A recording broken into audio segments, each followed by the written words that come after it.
My sister is 2 years younger than me. When we were growing up, she always had her head in a book or was writing something in one of her journals. She liked school and did well there, and she loved the library. It was her second favorite place in the world after home. I was the opposite. The only thing that I ever read was the back of a cereal pack, the TV guide, and the occasional comic book about mutants or zombies or other gross monsters. School was the most boring thing that had ever been invented, and the highlight of the day was when the bell went and I could get out of the place. And I loved being outside. I used to race with my friends through our neighborhood on our bikes or start a game of baseball on a patch of waste ground that would only end when it went dark. The woods just outside of town were another favorite haunt of mine, and in the summer, the river which ran along one edge of the woods was perfect for swimming, or for playing water baseball, which was an invention of mine. As I pedaled and ran and laughed my way through life, I collected cuts and scrapes like my sister collected A+ grades on her schoolwork. I also used to like winding my sister up. Trying to sneak a peek at her journals was a classic. When she caught me trying, which I always made sure that she did, she would turn very red in the face and yell that she hated me. A while later, I would knock on her bedroom door and say how sorry I was, and then ask her if she could help me with my homework. And the amazing thing was, she always did. As we got older and hit our teens, my sister isolated herself even more while I continued to treat life as a game. One evening, I was brought home by the police. A neighbor's window had been broken, which was a total accident. Honestly, it was. After the cops had left, my parents went ballistic with me. I remember one of the things my mom said to me was, "Why can't you be more like your sister?" What, sit in my room all the time brooding? I thought, but didn't risk saying it out loud. I was grounded for a week and sent up to my room with no supper, both of which were a total nightmare. Hours later, I was still pacing my room and thinking up new ways to break out, when there was a quiet tap on the door. I opened it to find my sister standing there with a slice of pizza on a napkin. She handed it over without a word and headed along to her room. I don't know if there's a world speed record for eating a cold slice of pepperoni pizza, but I reckon that I might have beaten it that night. A couple of months after this, when I was still pretty much out on parole as far as my parents were concerned, I was running for the exit at the end of another endless school day when I saw my sister. She was standing by the lockers and a couple of older boys had her backpack. They were going through it and pulling things out and then waving them at my sister's face and laughing. One of them had my sister's latest journal.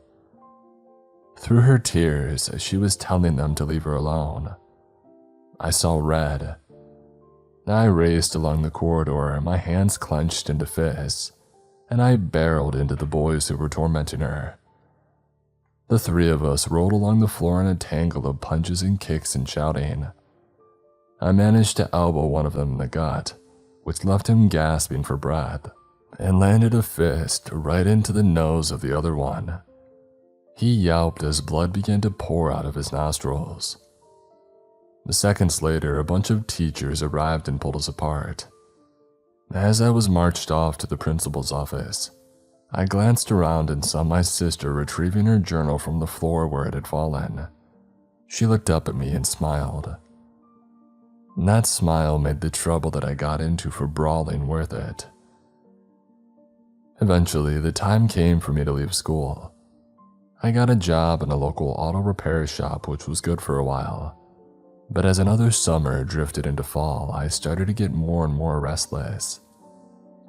There was nothing for me in my hometown, and I made the decision that I wanted out. And my route was clear. I joined the army. One beautiful spring morning, I was packing my bag and getting ready to head off to catch the bus that would take me to basic training. Before I left though, my mom had insisted that I eat a proper breakfast. As I took my seat at the table, I could tell that my mom had been crying, but was doing her best to act as if everything was fine. My dad was subdued. There was no sign of my sister. She had been accepted onto a degree in archaeology and would be studying at a university close enough for her to stay living at home. I understood well enough to know why she wouldn't want to move away. All that socializing with new people would have been too much for her. But that was no excuse for her to miss my farewell breakfast. After I cleared my plate, I told my parents that I was going up to my sister's room to tell her that she could at least wave goodbye. My dad stopped me. He put a hand on my shoulder and explained that my sister did not want me to go, that she would miss me and was worried about me. That threw me. She hadn't said anything to me, which wasn't really that surprising considering that we hardly ever spoke. But still. My dad put a smile on his face and told me that she'd come around eventually and would give me a warm welcome when I came back home for my first leave. He was sure of it. And then he pointed out that I would be late for the bus if I didn't get a move on. I grabbed my bag, shook his hand, and gave my mom a kiss on the cheek. And that was me. I was out the door, on my way to a new and exciting life. One that began in a swirl of early morning starts, runs, drills, salutes, rules to learn, boots to clean, and then falling into bed before starting all over again after never enough sleep. I had bags under my eyes and blisters on my feet, and I was in my element. After basic training came the graduation ceremony. My parents attended. My sister stayed home, which I had been expecting but still felt a flare of disappointment about. And then I was posted to a base in the Midwest to start the next phase of my life in the Army. I had been primed for action and adrenaline and being pushed to my limits. What I got was routine and drills. Boredom set in. I tried to test myself. I used my periods of leave to go free climbing and free diving rather than going home to visit my parents. I could tell they were disappointed about this when I spoke to them, but being back in my hometown was the last thing that I wanted to do. I also tried speaking to my sister a few times and sent her a bunch of messages, but she kept on blanking me. Back on base, my frustration grew. I had to do something. In the end, I went all or nothing and I applied for the Special Forces. I entered the selection process, a driven man. Failure was not an option. The next few years made everything that I had done in my life up until that point seem like a cakewalk. It was extreme and it was exhilarating, and I made it. I was on a total high until it all came crashing down. The night before my first overseas mission, I was called into the CO's office and told that my parents had been killed in an automobile accident. The CO told me how sorry it was and informed me that I could take compassionate leave. Looking back, I find it hard to explain my actions here. I was torn apart by the news. I loved my mom and dad dearly. But I was also due to fly out and do what I had trained so hard for. I was still young and naive enough to believe that combat was going to be amazing. And a part of me thought that if I left the base that night, I might never get the chance to prove myself in the field of conflict. My mind was racing and I made a quick decision. I told the CO that I wanted to go on the mission. Me going home wouldn't bring my parents back, so I would stay with my comrades. I would do my duty. Although I was not allowed to reveal any details about where I was and what I was doing, I was given permission to contact my sister and tell her what I had decided. I tried, but her phone rang out, as did the phone at our parents' home. I messaged her a bunch in different ways, told her that I would see her as soon as I could. Looking back, I feel very ashamed of what I did, but at the time, I was solely focused on the mission ahead. My heart was beating fast as I walked towards the plane on the runway, which would be taking us to our destination. We would parachute out over a jungle region at midnight local time and undertake disruptive activity behind enemy lines. We were out there for 6 weeks. I lost 2 close friends on the deployment, and I returned to base feeling dog-tired and confused. It was too much to process, so I buried it inside instead and went home to see my sister. Waiting at the airport for the civilian flight home, I searched on news websites local to my hometown and found one small article about the accident. My parents had been driving home from a movie theater when they had been hit by another vehicle that had earlier been reported stolen.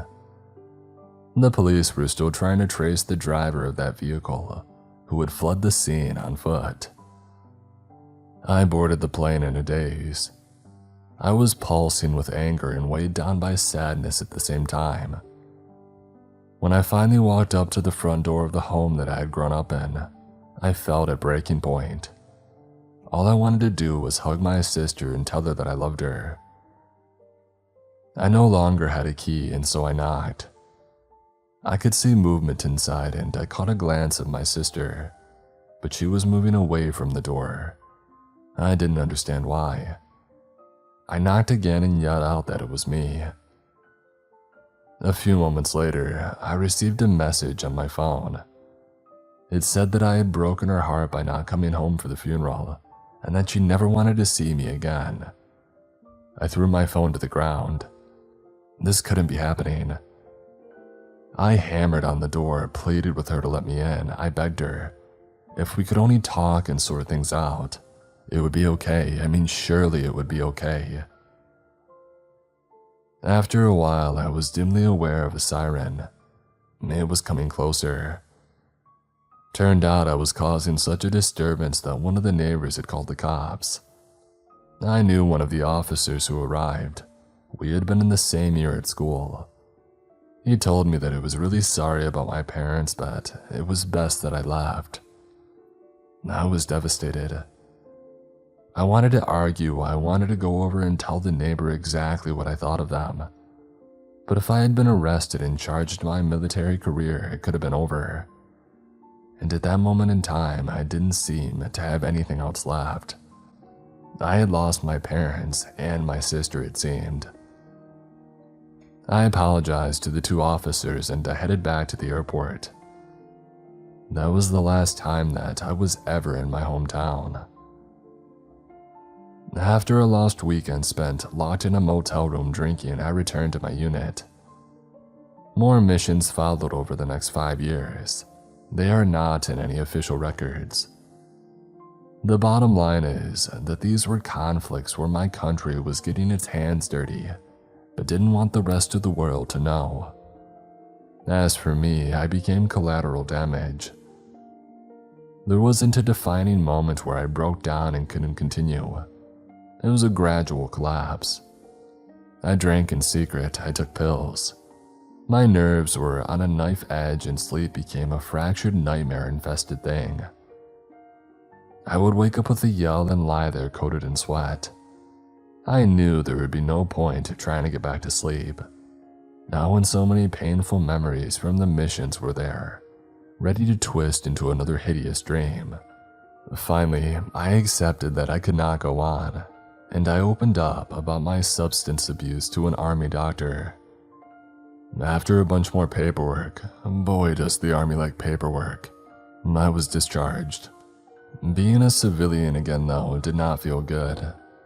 I still woke up from hideous dreams every night, and I was constantly on edge, looking around for threats that were not there. I also tried reaching out to my sister again, but none of the contacts that I had for her worked.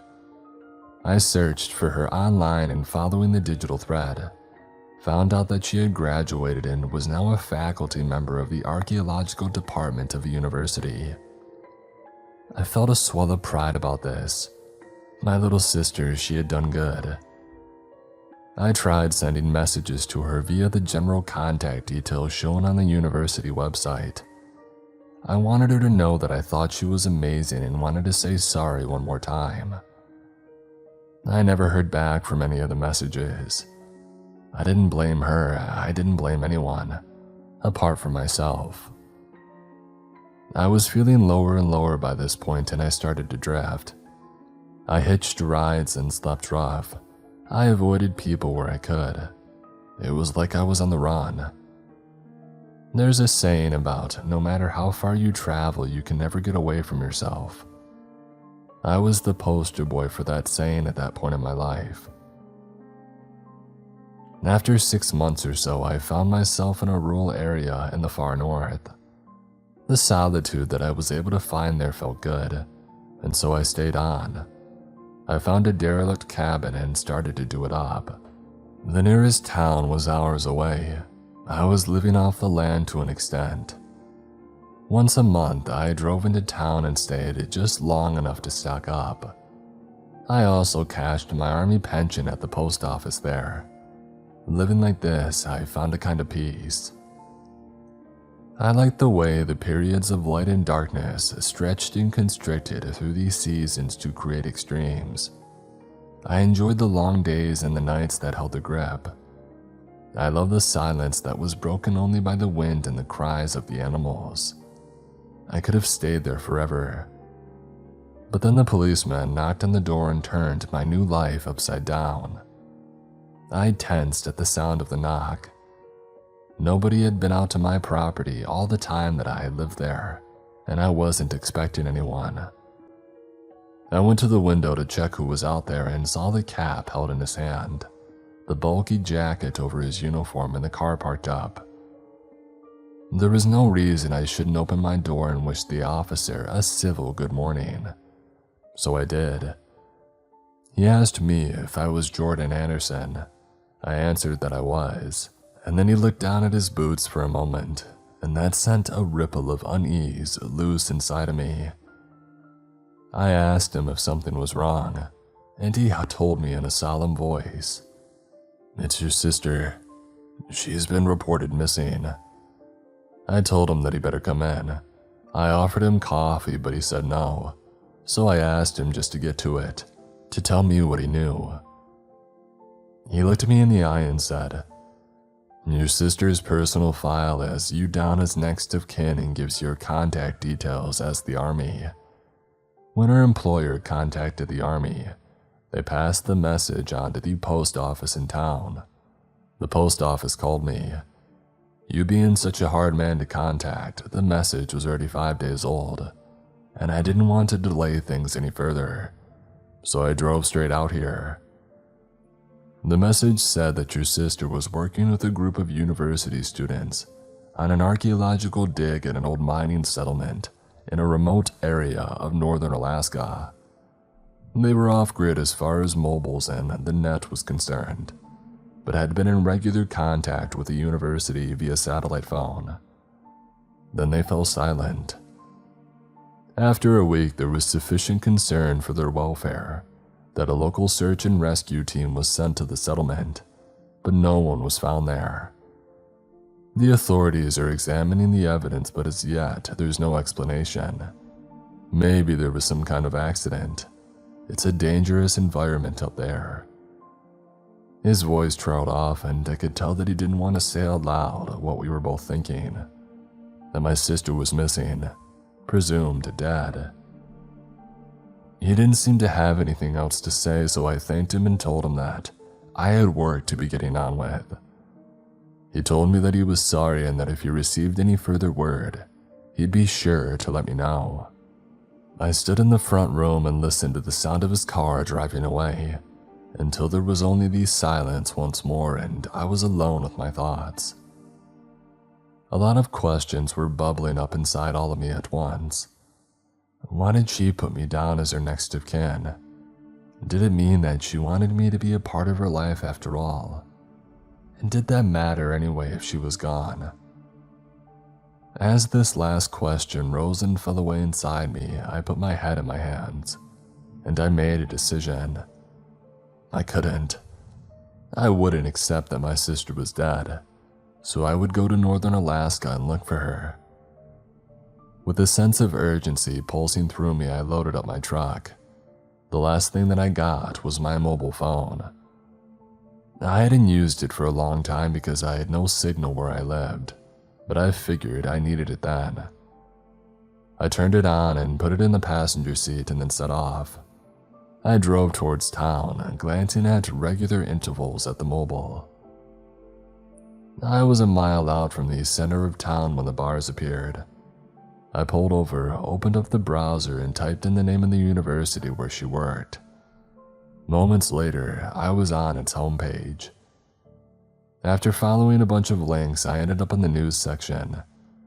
There was a bland, self-promotional story announcing the archaeological dig that my sister was a part of. In the circumstances, it should have been removed, but I guess, like most big organizations, the university's left hand wasn't talking to its right hand and the story was still there. It was dated 3 months before and detailed how a team from the university's archaeological department would be surveying a long-abandoned mining settlement of historical interest. I had always thought that archaeologists only ever dug up sites that were thousands of years old, but according to the website, this project was focused on a settlement that had sprung up around 70 years ago. The site was said to have been left undisturbed and could help add important details to the understanding of an industry which had played such a key role in the region. All of which would have been just dandy had the people carrying out the work there not seemingly vanished from the face of the earth. The supplementary information at the end of the story included a map. It wasn't detailed enough to lead me to the old mining settlement directly, but did show a town that was relatively nearby. That I knew was where I needed to head first. Next, I checked out flights as that should have been the quickest way to get to the area, but that proved to not be the case. I would need to wait 3 days into the next scheduled flight to the nearest regional airport, and then either charter a small plane or hire a car. Waiting for anything was out of the question with the mood that I was in. I decided that I would get there under my own steam in my own vehicle. I restarted the engine, turned away from town, and floored the accelerator. I drove non-stop for hour after hour. I knew that I should have stopped and rested up, but I was possessed. Nothing else mattered now but for me to get there and find my sister.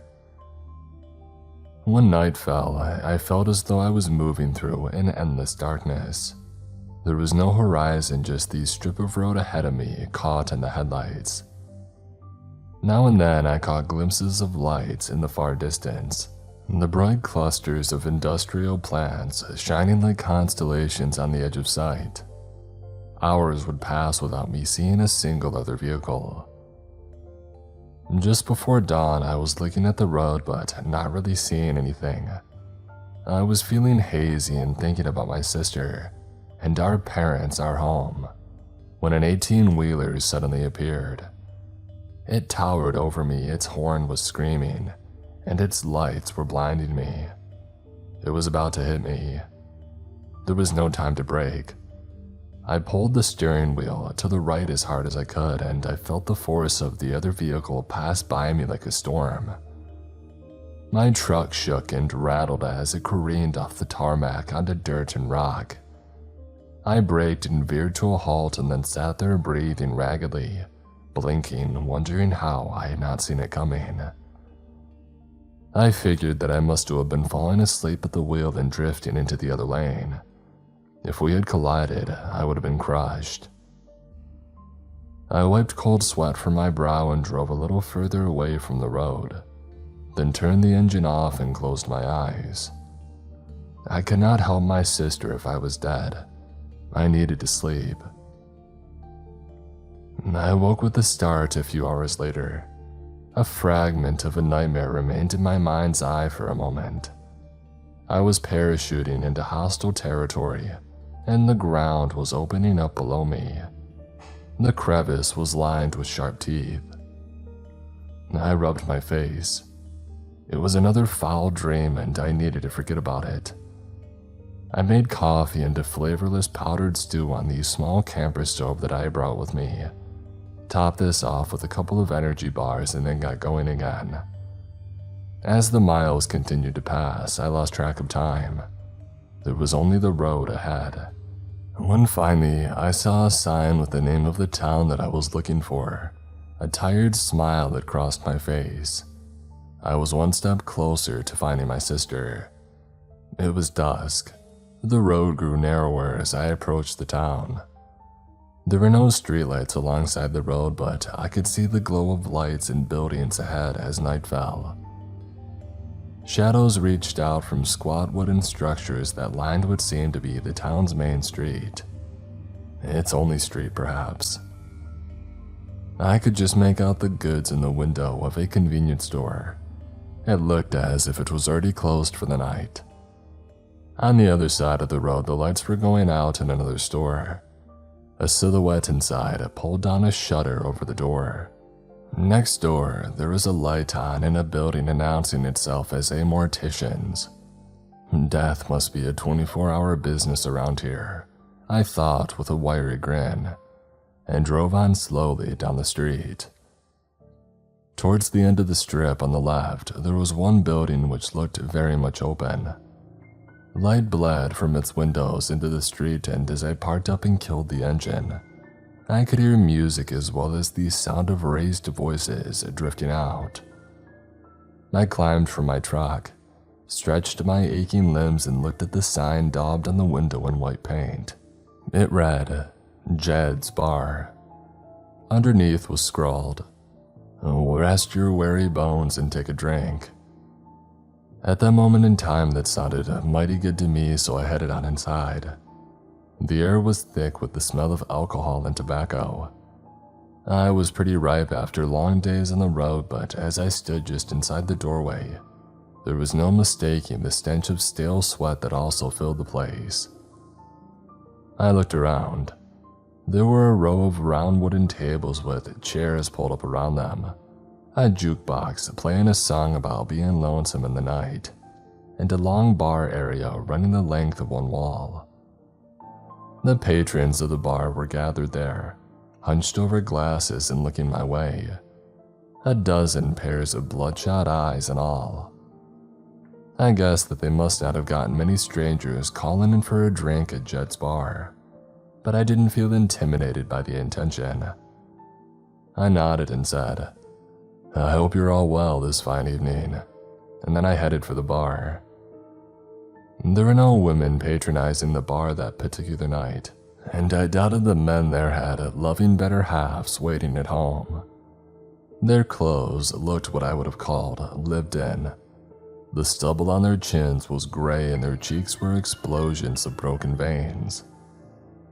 The man standing behind the bar who was watching me as well as I approached was equally disheveled. He was wiping the inside of a tankard with a filthy cloth.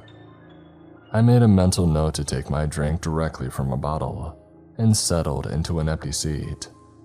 I ordered a beer. There was a handwritten sign on a chalkboard behind the bar saying, No credit cards, no tabs. I placed a note on the bar and then turned to my neighbor and smiled and told him that I was looking for the old mining settlement and would be mighty grateful if he or one of the other gentlemen in the bar could give me directions. Well, once I had said my piece, it was as if somebody had flicked a switch.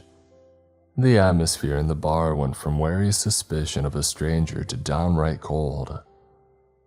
I had no idea what I had done wrong, and I turned to the barman. He was scowling at me and pretty much slammed the open bottle of beer down onto the bar in front of me, then said in a hoarse and slurred voice, Dang, mister, you don't want to go to that place. There's a badness out there waiting in the darkness. It drove the miners to abandon the settlement, and it hasn't lost its appetite since. We told the other strangers that. We told them to stay away, but they would not listen. He shook his head and went back to wiping a glass with a filthy cloth.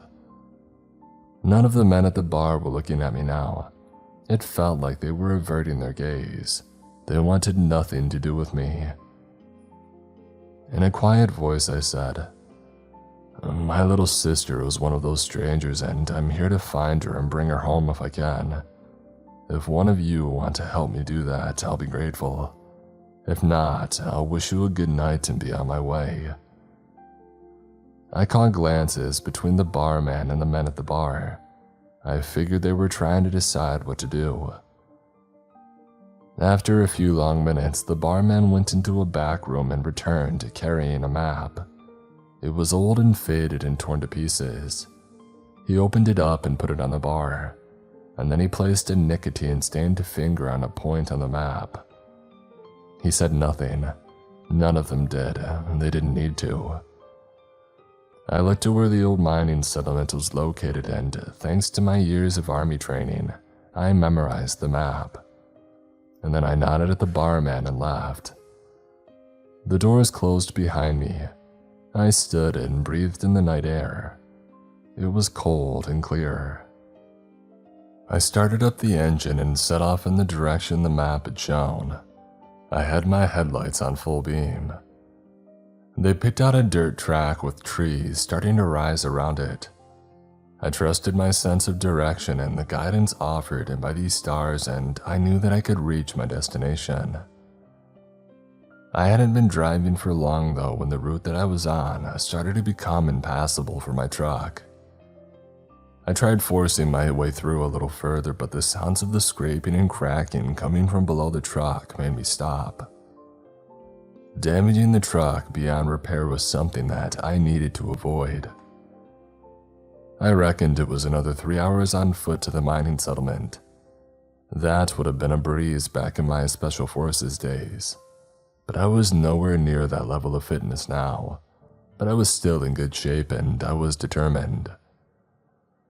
I grabbed a backpack, filled it with enough supplies to keep me going for 24 hours, put on a headband with a flashlight attached, and set off on foot.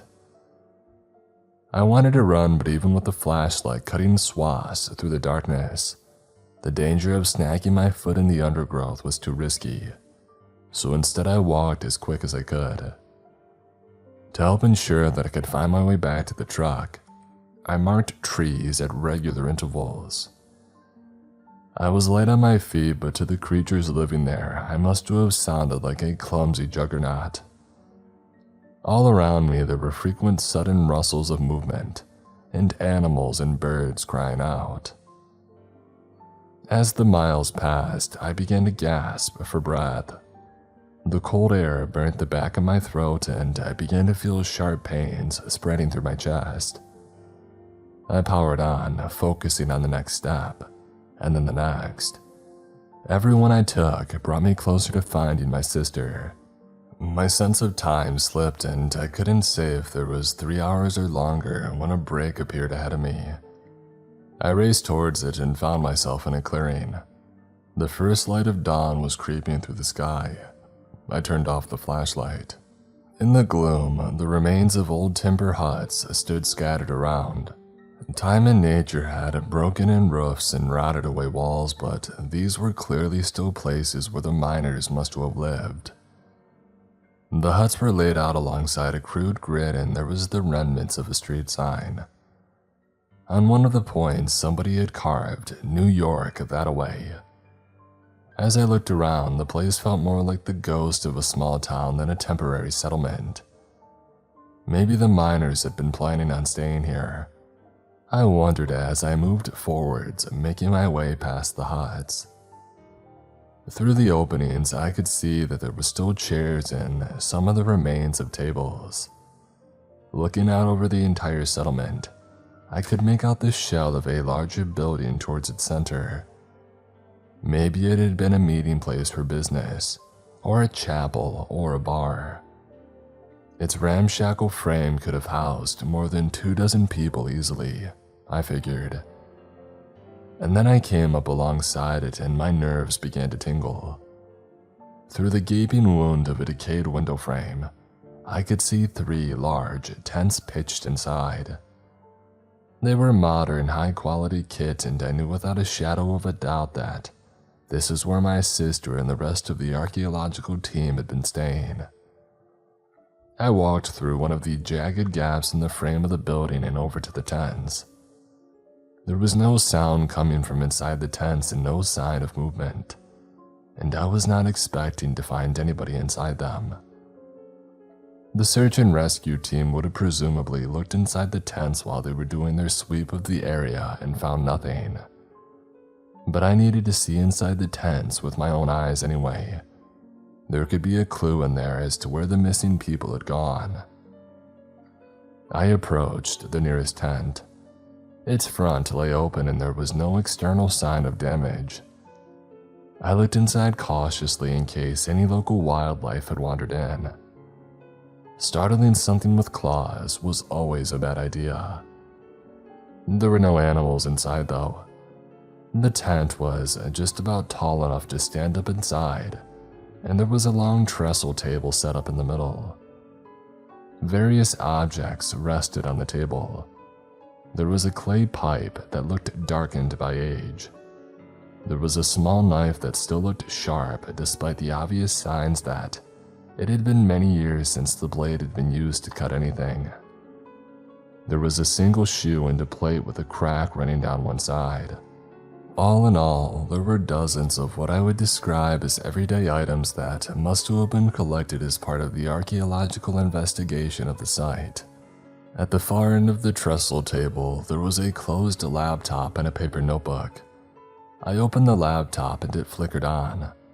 The logo of the university appeared on screen along with a box asking for a password. I turned to the notebook. In page after page of careful handwriting, it detailed objects that I recognized from the table. There were sketches alongside dimensions and notes of locations where each object had been found. It was nerdy to the 9th degree and I imagined my sister loving it. I smiled sadly to myself and went to check out the other tents. The first one was clearly where people bunkered down. It was filled with a tangle of sleeping bags and clothes, wash bags, and bug repellent. I found a couple of wallets as well with IDs in them. Both were men in their early 20s. They must have been students, I guessed, on what must have felt like the adventure of a lifetime. Until what? I was still no closer to finding out.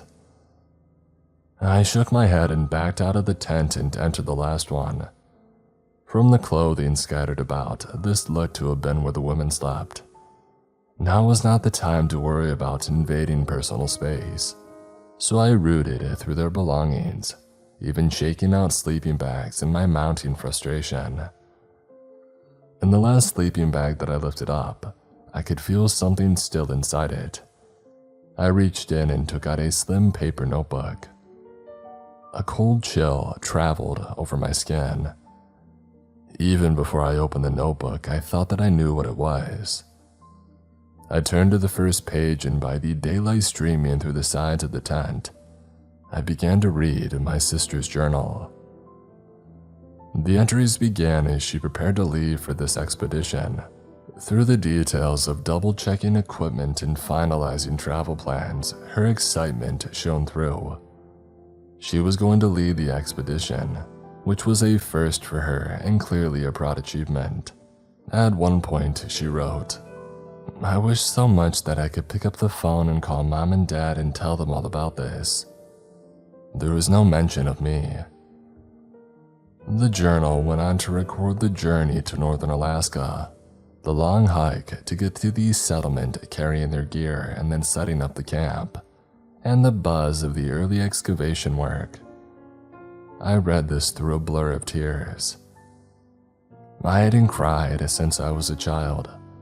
Despite all the pain of my military service and its aftermath, I had kept the tears inside. Sitting in that tent with my sister's journal open on my knee, there was no holding back. The journal ended with an entry about settling down to a good night's sleep. There was nothing about any threat or concerns for her safety or for the students with her. I closed the journal. I felt drained. Without really thinking about what I was doing, I pulled the sleeping bag over me and lay down. Something growled close by. I opened my eyes. My heart was beating fast and it was dark inside the tent. Night had fallen. I breathed out. I must have slept for hours and the growl was a part of another nightmare. I told myself that it was fine. But then I heard another growl. I froze. The sound had come from right outside of the tent. I looked over at the entrance. I hadn't closed it, so whatever was out there had the red carpet pretty much laid out for it to walk on in if he wanted. My mind began to race through possibilities.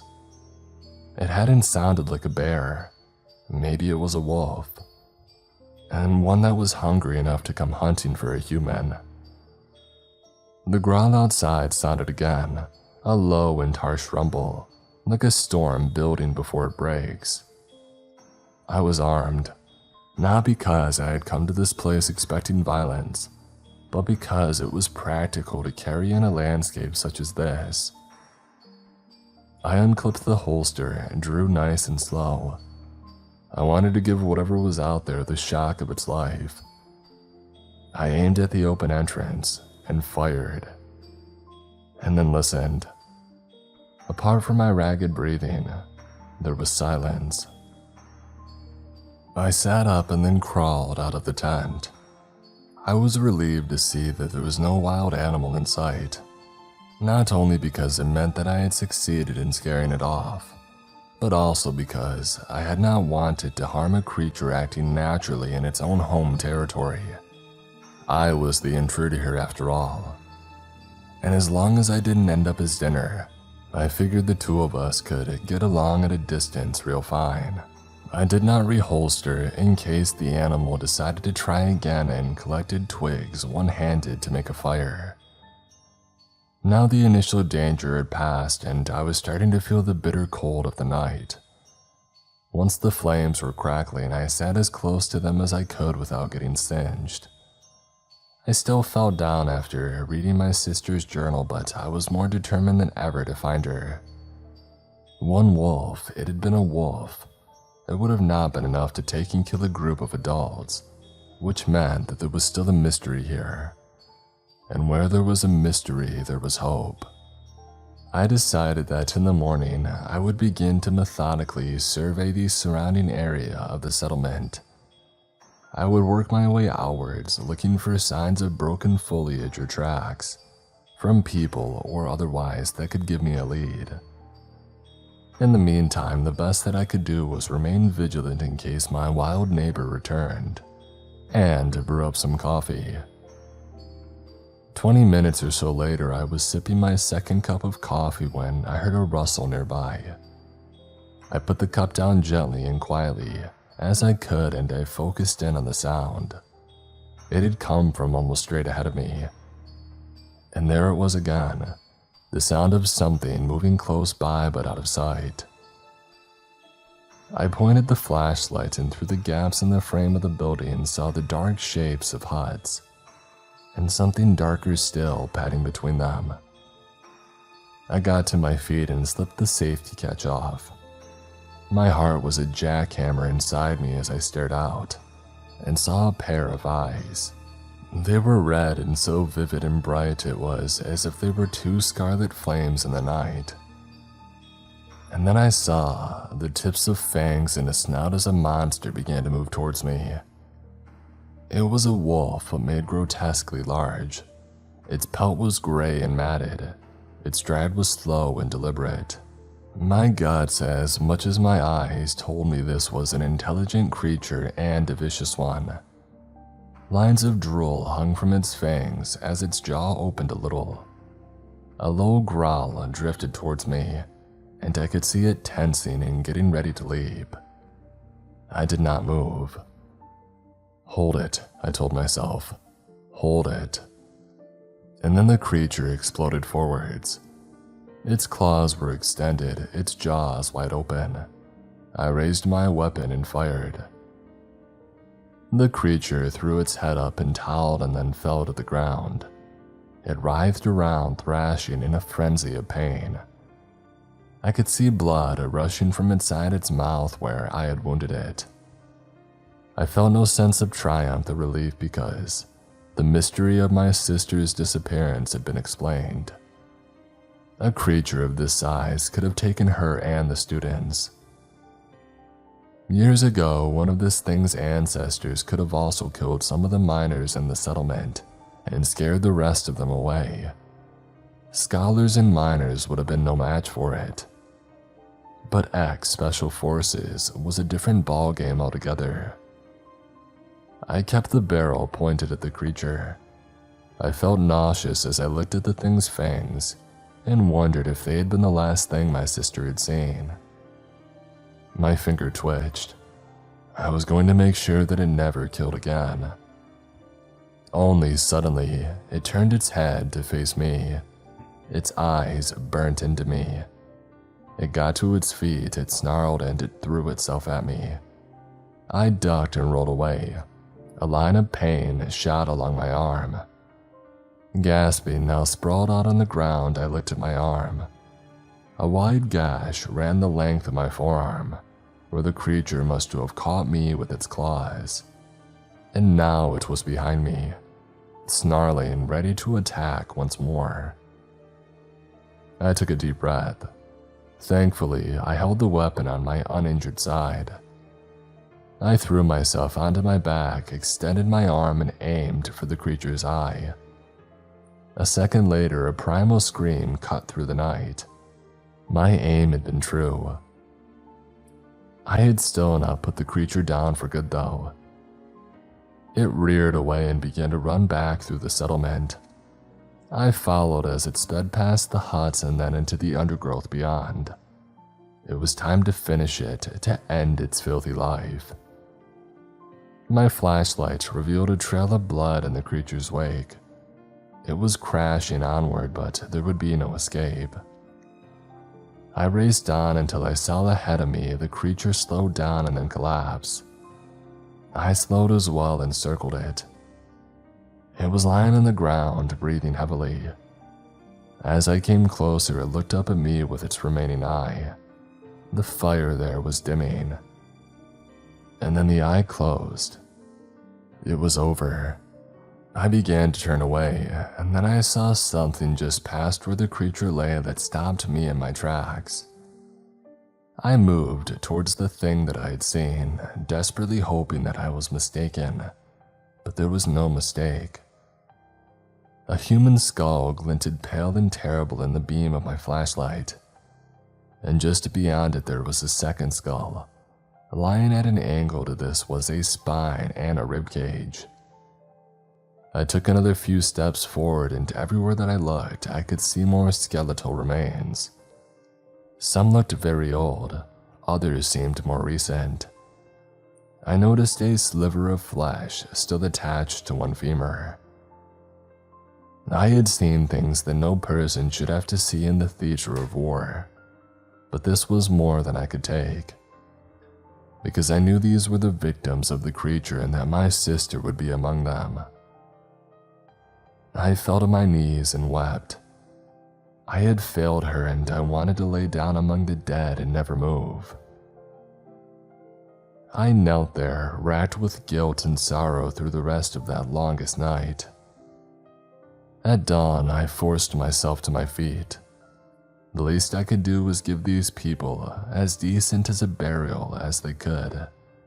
But where to begin? I was trying to decide when my world was turned upside down once again. In the morning light, something had moved just beyond where the bones lay. I looked closer and I saw a hand. The fingers were twitching, and I could see a tangle of hair as well. By all it was incredible that there was still somebody alive. I scrambled forwards and my heart leapt. It was my sister. She was covered in dirt and dried blood and barely conscious. I checked her pulse and it was weak but steady. "Hold on there," I said to her. "I'm going to get you out of here." I don't know if she heard me, but that didn't matter at that moment. All that did was that somehow she had survived and I needed to get her to a place of safety. I lifted her up as gently as I could and set off walking. We passed the creature's body. Rot in Hades, I thought as I looked away from it for the last time. I carried her through the old settlement and on. The relief of finding her gave me the strength to move swiftly and surely. My markings were clear and easy to follow. Every now and then I would speak to her. I said things like, "Remember that time the police brought me home? Boy, were Mom and Dad mad." She didn't respond to anything I said, but I kept talking to her. Kept holding her tight as we neared the truck, and finally reached it. I placed her carefully in the passenger seat and then went round to the driver's side and got behind the wheel. I turned the key. The engine did not start. I tapped the dashboard and asked the truck to be kind to me and then tried again, but still nothing. A third time lucky, I thought. But then I heard a growl. I looked up and fear gripped me. The creature was 6 feet away from the truck.